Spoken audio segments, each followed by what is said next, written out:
성령님 좋은 아침입니다. 이 시간 성령님을 초청합니다. 오늘도 내 안에 오셔서 하나님을 기쁘시게 드릴 것을 소원하게 해주세요. 오늘 말씀을 통해 구체적으로 무엇을 해야 할지를 깨닫게 해주세요. 깨달은 것을 삶 속에서 실천할 수 있도록 도와주세요. 아멘. 오늘 함께 나누실 하나님 말씀은 창세기 47장 27절에서 48장 7절까지 말씀입니다.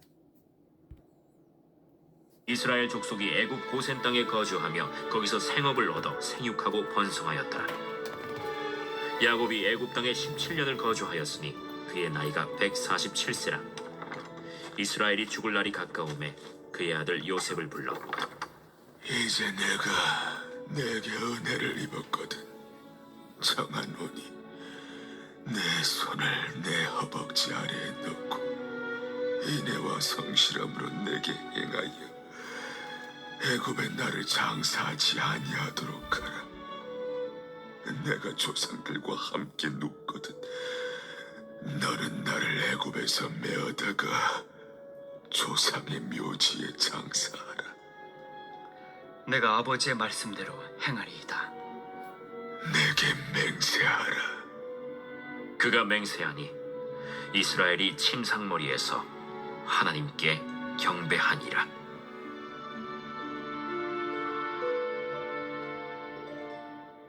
제48장.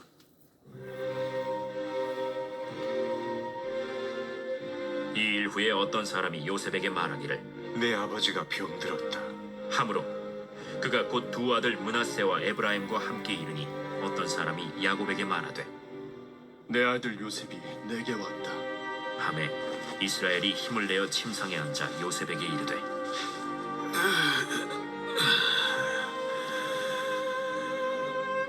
예전에 가나안 땅 루스에서 전능하신 하나님이 내게 나타나서 복을 주시며 내게 이르시되 내가 너로 생육하고 번성하게 하여 내게서 많은 백성이 나게 하고 내가 이 땅을 내 후손에게 주어 영원한 소유가 되게 하리라 하셨느니라.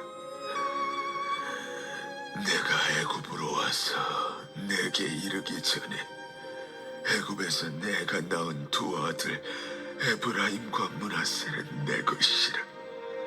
르우벤과 시므온처럼 내 것이 될 것이요 이들 후에 내 소생은 내 것이 될 것이며 그들의 유산은 그들의 형의 이름으로 함께 받으리라. 내게 대하여는 내가 이전에 바단에서 올 때에 라헬이 나를 따르는 도중 가나안 땅에서 죽었는데 그곳은 에브랏까지 길이 아직도 먼 곳이라. 내가 거기서 그를 에브랏 길에 장사하였느니라. 에브랏은 곧 베들레헴이라. 28절, 29절이 이렇게 시작을 합니다. 야곱이 애굽 땅에 17년을 거주하였으니 그의 나이 147세라. 이스라엘이 죽은 날이 가까움에 그의 아들 요셉을 불러 그에게 이르되 이제 내가 내게 은혜를 입었거든 청하노니 내 손을 내 허벅지 아래에 넣고 인애와 성실함으로 내게 행하여 애굽에 나를 장사하지 아니하도록 하라. 야곱이 애굽 땅으로 이주해 온 지도 17년이라고 하는 세월이 지났습니다. 그 17년은 한시도 편할 날이 없었던 이전의 삶과는 질적으로 다른 삶이었습니다. 노년에 죽었다고만 믿고 살아왔던 아들 요셉이 살아있을 뿐만 아니라 애굽의 총리가 되어 있다는 것을 확인했고 그 아들의 극진한 보살핌 속에서 이전에는 상상할 수조차 없는 평안하고 안락한 세월을 보냈을 것입니다. 야곱이 그 이전에 살았던 인생은 정말 험악한 나그네 길이었습니다. 젊어서는 형 에서와의 긴장이 있었고 도망간 끝에 찾아간 외삼촌 라반과의 갈등이 있었습니다. 우여곡절 끝에 하나님의 도우심으로 라반과의 갈등을 해결했지만 에서와의 갈등이 풀기 전에 생명의 위협을 느끼며 하나님과 씨름하기까지 했습니다. 이렇게 이전의 갈등을 해결하고 와서는 딸의 강간 사건으로 세겜 족속과의 긴장도 있었습니다. 이로 편하게 살아보나 했으나 요셉이 죽었다는 소식을 듣고 그 마음 한켠이 무너지는 아픔 속에서 살아온 인생이었습니다. 살면서 소소한 행복도 많았겠지만 정말 그의 인생은 험악했다라고 하는 말로 요약될 만큼 파란만장한 것이었습니다. 지금 살고 있는 평안하고 안락한 삶은 야곱이 애써서 누리는 삶이 아닙니다. 하나님께서 선물처럼 주신 삶입니다. 보통 사람이라면 지금의 이 삶을 유지하기 위해 최선을 다하려고 하지 않겠습니까? 그런데도 야곱은 하나님의 약속을 잊지 않습니다. 요셉의 손을 자신의 허벅지 아래 넣게 합니다. 아브라함도 자기가 사랑하는 종을 불러 자기 대신 이삭의 아내를 찾아라고 명령할 때 이렇게 허벅지 아래에 손을 넣게 했습니다. 여기에서 허벅지 아래는 남성의 생식기에 대한 완곡 어법입니다. 꼭 지켜야 되는 맹세라고 하는 것을 알게 하기 위해 생명의 근원에 손을 넣고 맹세하게 하는 것입니다. 야곱이 죽고 없더라도 반드시 지켜야 되는 맹세라고 하는 뜻입니다. 그 내용이 무엇입니까? 자기가 죽고 나면 자신을 애굽에 장사하지 말라라고 하는 그런 내용입니다. 30절입니다. 내가 조상들과 함께 눕거든 너는 나를 애굽에서 메어다가 조상들의 묘지에 장사하라. 요셉이 이르되 내가 아버지의 말씀대로 행하리이다. 애굽에서 장사하지 말고 애굽에서 메어다가 조상의 묘지에 장사하라고 합니다. 조상의 묘지는 헤브론의 막벨라 굴을 의미합니다. 이곳에 아브람과 사라, 또 이삭과 리브가가 묻혀 있고 자신의 아내 레아를 이곳에 장사했습니다. 스스로도 죽어서 이곳에 묻히기를 원한다라고 하는 말은 지금 애굽에서 아무리 충만하고 번성하더라도 이곳이 우리들의 종착지가 아님을 알고 있다라고 하는 말입니다. 하나님의 함께 하심으로 평안하고 안락한 삶을 구가하고 있더라도 이곳에 시선을 두어서는 안 된다라고 하는 것을 알고 있었다라고 하는 말입니다. 하나님도 애굽으로 내려가는 야곱이 브엘사베에서 예배했을 때 그에게 나타나셔서 내가 너와 함께 애굽으로 내려가겠고 반드시 너를 인도하여 다시 올라올 것이며 요셉이 그의 손으로 내 눈을 감기리라 라고 말씀해 주신 바가 있습니다. 이처럼 애굽이 우리가 머물러야 될 임시 처소라고 하는 것을 잊지 않는 믿음이 있어야 되고 돌아가야 될 본향 가나안 땅을 바라보는 믿음이 필요합니다. 성숙한 사람은 이 믿음이 있습니다. 당장 머무는 곳이 좋다고 해서 이곳이 좋사오니 외치는 믿음이 아니라 바라보아야 할 곳, 하나님이 약속하신 그곳을 가리키는 곳을 잊지 않는 믿음이 있어야 합니다.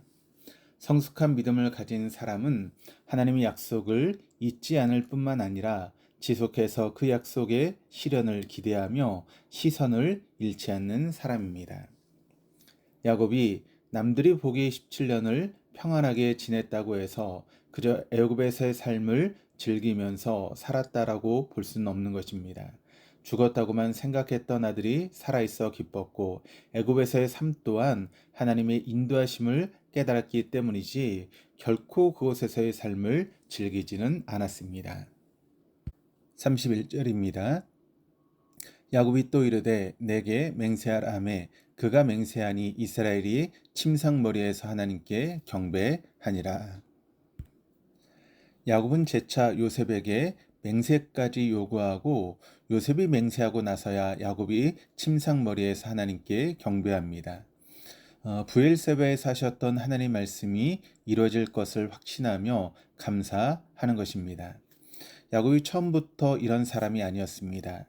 야곱은 수단 방법을 가리지 않고 축복을 받기 위해서 이 땅에서 출세하기 위해 목숨을 걸었던 사람 아닙니까? 죽 한 그릇에 장자권을 팔라고 거래를 시도했던 사람입니다.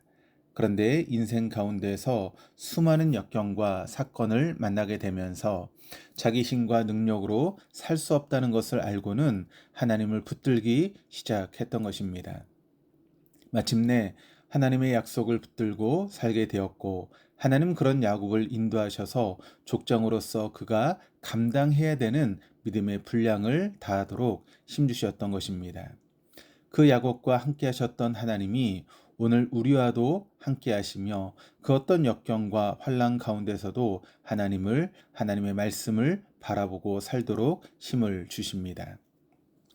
죽음이 가까워오자 야곱이 모든 아들들을 불러 축복하기 시작합니다.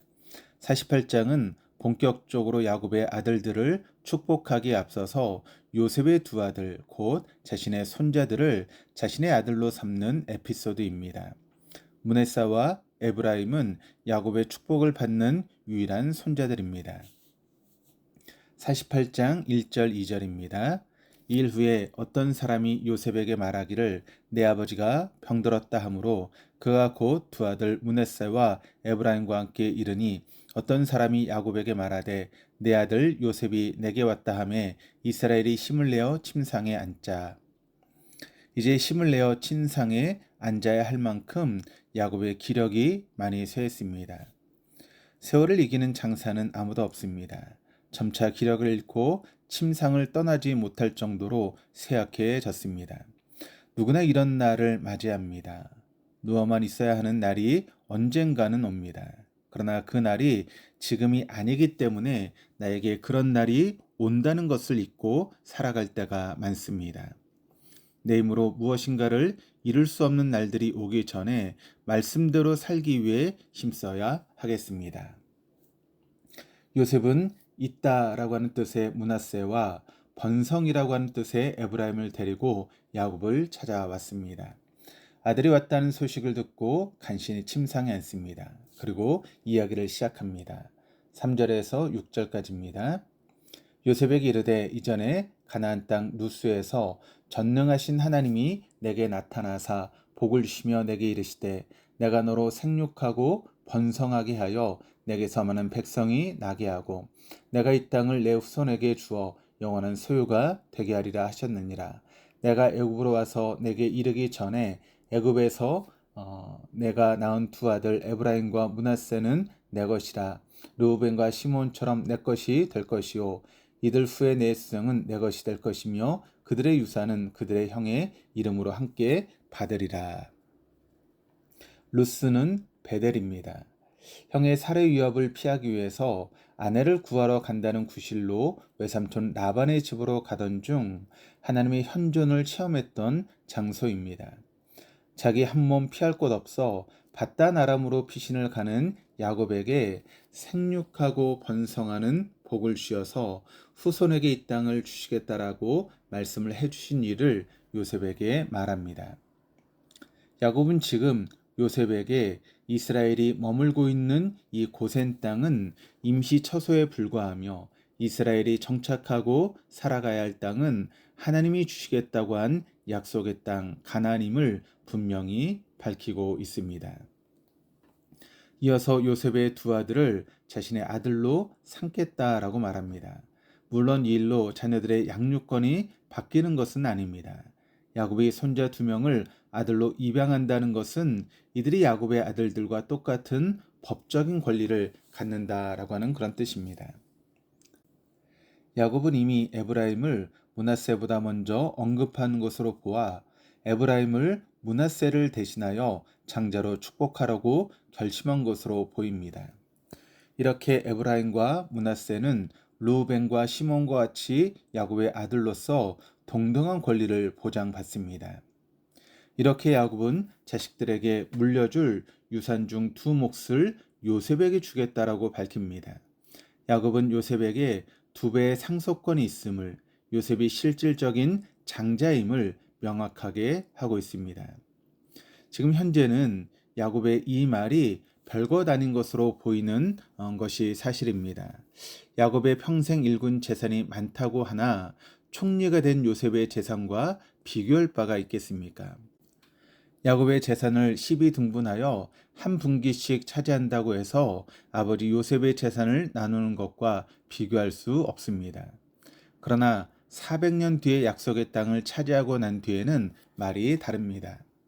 요셉의 두 아들이 야곱의 아들들로 확정됨으로써 약속의 땅 가나안에서 땅을 분배받을 때 각 지파의 지분 변화를 의미하는 아주 큰 일이 있었습니다. 실제로 우리가 그것을 보게 되면 에브라임과 므낫세 지파가 이스라엘에서 가장 광활한 영토를 차지하게 되었고, 나중에 에브라임 지파는 북이스라엘의 중심 지파로 기능하기도 했습니다. 그러나 지금 당장은 아무런 의미가 없습니다. 이 점이 매우 중요합니다. 당장 현실적으로 내 삶에 눈에 보이는 플러스 알파가 없더라도 하나님의 말씀으로 받는 축복을 가벼이 여겨서는 안 될 것입니다. 그리고 앞으로 나아가야 할 믿음의 여정도 소홀히 해서는 안 될 것입니다. 그들이 약속의 땅을 향해 나아가 그 축복의 말씀을 실현하기 전까지 야곱의 축복은 400년 전에 한 노인의 유언에 불과하기 때문입니다. 하나님은 야곱의 입양과 축복의 말씀을 에브라임과 므낫세에게 신실하게 이루셨습니다. 오늘의 본문이 후일에 한치의 오차 없이 이루어지는 것을 보면서 우리에게는 발을 디디고 살아가는 현실 속에서 최선을 다함과 동시에 마음을 품고 이루어 나가야 될 지향점을 잊지 않는 믿음이 필요합니다. 이 믿음 소유하셔서 하나님의 도우시고 붙드시는 은혜를 경험하며 살아가는 복된 하루 되어줄 수 있기를 주님의 이름으로 축복합니다. 기도하시겠습니다. 하나님 아버지, 어떤 상황에서 살게 되더라도 현실에 안주하는 것이 아니라 우리가 바라보고 지향해야 될 믿음을 가지고 끊임없이 하나님 나라를 추구해 나가는 성도로 살게 해 주옵소서. 야곱이 17년을 애굽 땅에서 풍요롭게 살아왔으면서도 약속의 땅을 잊지 아니하고 그 땅에 묻히기를 소망하고 요구하는 오늘의 말씀이 우리의 마음 가운데 큰 울림으로 다가옵니다. 내가 머물러야 할 곳, 기도해야 하고 소망해야 될 곳이 어디인지 분별하는 지혜를 주시고 날마다 하나님의 뜻을 따르는 우리가 되게 주시옵소서. 약속의 말씀을 귀하게 여기는 믿음을 주시옵소서. 야곱이 요셉의 두 아들을 자신의 자녀로 입양하여 요셉이 다른 형제들보다 두 몫을 받도록 해주신 것을 기억합니다. 이미 요셉의 재산이 야곱보다 많았으므로 야곱의 아들이 된다라고 하는 것이 요셉의 아들들에게 큰 삶의 의미는 아니었을 것이나 야곱의 축복이 후일에 약속의 땅에서 크나큰 변화를 만들어낸다라고 하는 것을 보면서 깨달은 바가 있게 주시옵소서. 우리를 붙드시고 그 뜻대로 인도하시는 하나님을 바라보는 오늘을 살아가기를 소망합니다. 오늘도 하나님의 사람답게 살게 하여 주시옵소서. 감사드리며 예수 그리스도 이름으로 기도드립니다. 아멘.